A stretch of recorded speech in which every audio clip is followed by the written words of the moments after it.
Hello, bienvenue à un bonjour à soi-même et bienvenue à cet espace qui a été créé pour toi, pour que tu puisses transformer ta relation à toi au quotidien. Aujourd'hui, j'ai voulu faire une vidéo différente de celle que je fais habituellement parce qu'il y a un sujet qui me tracasse. C'est le sujet du « il faut que ce soit comme ci, il faut faire ça comme ça, c'est comme ça que ça devrait être, tu devrais faire ça comme ça, etc. etc. » J'en ai marre.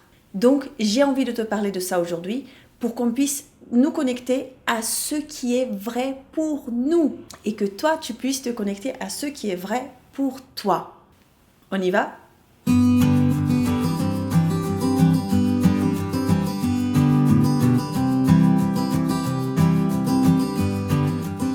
On a souvent quelqu'un qui nous dit « Ah, il faudrait faire ça comme ça » ou « Ah, le normal, c'est de faire ça de cette façon. Il faudrait faire ses études. Il faut gérer ses émotions comme ça. Pour se lancer dans l'entrepreneuriat, il faut faire de cette façon. Pour méditer, il faut faire de telle façon. » Et en fait, c'est comme si il y avait des standards. Voilà, des standards pour dire « Ah, mais si on a envie de faire ci ou ça, on doit être comme ça, on doit avoir eu telles études, on doit avoir telle apparence. » Mais non, ça suffit. Bon, tu vois que je suis un peu énervée et j'accepte. Je me dis oui, j'ai le droit d'être énervée sur un sujet comme ça. Ce n'est pas vraiment énerver le mot, mais ça me met dans certains états. Pourquoi ? Parce que j'ai heureusement appris au long de ma vie, avec mes parents même, qu'on pouvait être différent. Même si avec beaucoup de difficultés parfois, on peut être et faire différemment. Ça veut dire quoi ? Faire différemment ? En fait, faire différemment, déjà on met un mot qui n'est pas forcément le plus adapté. Parce que c'est différemment de quoi ? Du normal ? Mais pour moi, il n'y a pas de normal. En fait, la façon de chacun de faire quelque chose est sa façon. Et une est différente de l'autre, qui est différente de l'autre, qui est différente de l'autre. Il n'y a pas le normal et le différent. Pour moi, tout est différent. Parce que tout est différent, chaque personne est différente, chaque contexte est différent. Donc, ce n'est pas possible d'appliquer exactement ce qui se passe ici dans cet autre contexte. Est-ce que tu vois ce que je veux dire ? Bon, j'espère que ça te parle. Si ça te parle, peut-être tu as envie de faire des choses à ta façon. Est-ce que tu t'es déjà posé cette question ? Ou est-ce que tu t'es déjà retrouvé dans une situation où tu avais envie de faire quelque chose, que ce soit lancer un projet, ou que ce soit entrer en contact avec quelqu'un, faire une randonnée, ou créer une nouvelle routine, mais qui est quelque chose que toi-même tu as créé, que tu as eu envie de faire de cette façon. Et est-ce que peut-être tu t'es déjà un peu façonné pour dire « Ah, mais les gens font comme ça, donc moi, je vais faire comme ça aussi », même si ce n'était pas exactement ce que tu voulais. Bon, aujourd'hui, je t'invite à faire à ta façon. Choisis ta façon de faire et fais-le.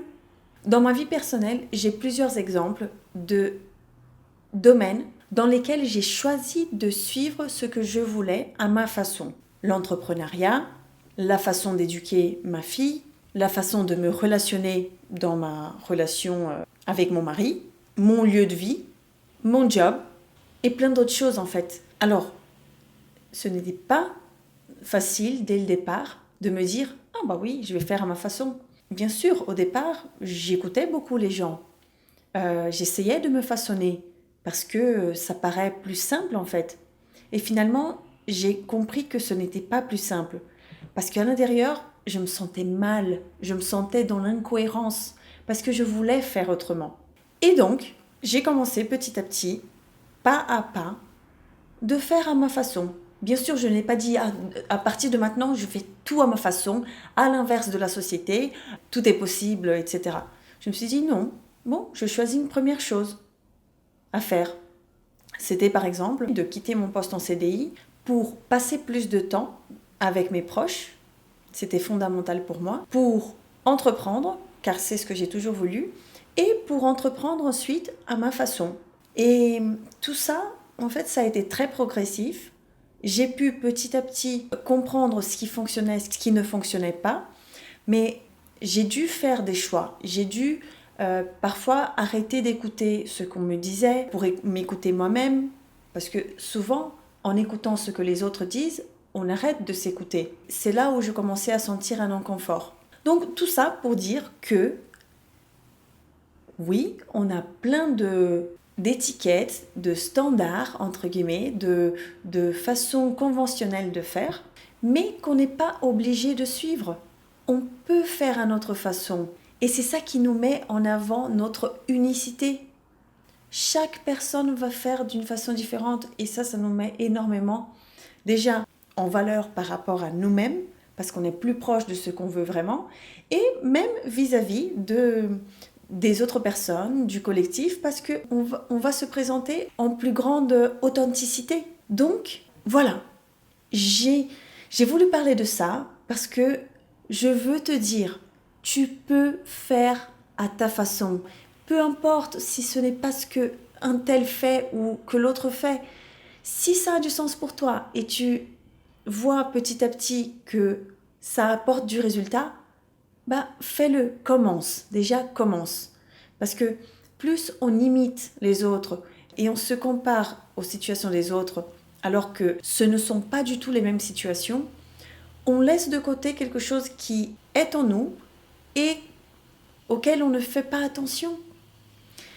Donc, aujourd'hui, on va directement à l'exercice. Il n'y a pas de méditation, mais je te propose de prendre une feuille ou ton cahier de notes et d'écrire au moins 3 choses que tu as envie de faire à ta façon et que tu souhaites vraiment le faire comme ça. Ça peut être des choses pour lesquelles justement tu as déjà eu des remarques, ah mais c'est pas comme ça, ou ah mais il faudrait faire autrement, ou ah mais on ne fait pas comme ça d'habitude. Bien sûr, tu vas pas avoir envie de les faire parce que quelqu'un t'a dit que c'était pas comme ça, mais tu vas avoir envie de les faire parce que c'est ce que toi tu avais imaginé, c'est ce que tu as senti, c'est ce qui est venu de tes tripes. Donc liste ces 3 choses que tu souhaites faire à ta façon, indépendamment de comment les autres personnes te disent de le faire ou te disent qu'il serait idéal de faire. Un jour, quelqu'un m'a raconté une histoire sur quelqu'un qui avait un projet. C'était son projet pour lequel elle était tellement investie et enthousiaste et motivée. Et elle a présenté ce projet à une autre personne, un ami, qui lui a dit « Ah, c'est trop simple ça. Moi, j'ai fait beaucoup mieux, j'ai fait beaucoup plus grand que ça, beaucoup plus ambitieux. » Ce que tu as envie de faire là est hyper simple. Et là, la personne qui avait eu l'idée du projet, elle avait 2 choix. Le premier, le plus simple, entre guillemets, c'est de se dire oh, c'est vrai, hein, c'est trop simple, et tout de suite de se mettre en échec, de se dire c'est vrai, hein, parce que facilement on peut être influencé de cette façon. Facilement, on peut se dire mais c'est vrai, surtout quand on est en train de lancer quelque chose, de démarrer. Et là, la personne peut se détacher de son rêve, peut oublier son projet, alors que ça aurait pu être quelque chose de super. Et peu importe le projet de l'autre, pour elle, c'était important. Et le deuxième choix, du coup, qui est de se dire bon, ok, j'accepte ton point de vue, c'est ton point de vue, mais pour moi, ce projet, il est énorme, c'est ce que j'ai envie de faire, et je fonce. Ce rêve ne s'est pas éteint. Ce rêve a pu continuer d'exister, voire de se cristalliser. En te proposant cet exercice, je t'incite à poursuivre ton rêve et de mettre en valeur ces choses que tu souhaites faire à ta façon. C'est ce que j'avais à partager aujourd'hui. Dis-moi si la petite méditation t'a manqué sur cette vidéo. La prochaine, il y aura à nouveau, mais je voulais faire cette vidéo rapidement comme ça pour partager ce sujet qui pour moi est tellement important. Si ça te plaît, ce que je propose ici sur un bonjour à soi-même, mets un petit pouce pour cette vidéo. Abonne-toi à la chaîne pour savoir quand est-ce que les prochaines vidéos seront publiées. Je publie une vidéo par semaine. Tu peux aussi t'abonner au compte Instagram où à chaque fois je notifie sur le lancement d'une nouvelle vidéo et je publie aussi d'autres contenus comme des petits exercices simples et pratiques pour le quotidien, des réflexions et n'hésite pas à m'écrire si tu as envie de m'entendre parler d'un sujet spécifique. À très bientôt et bye bye!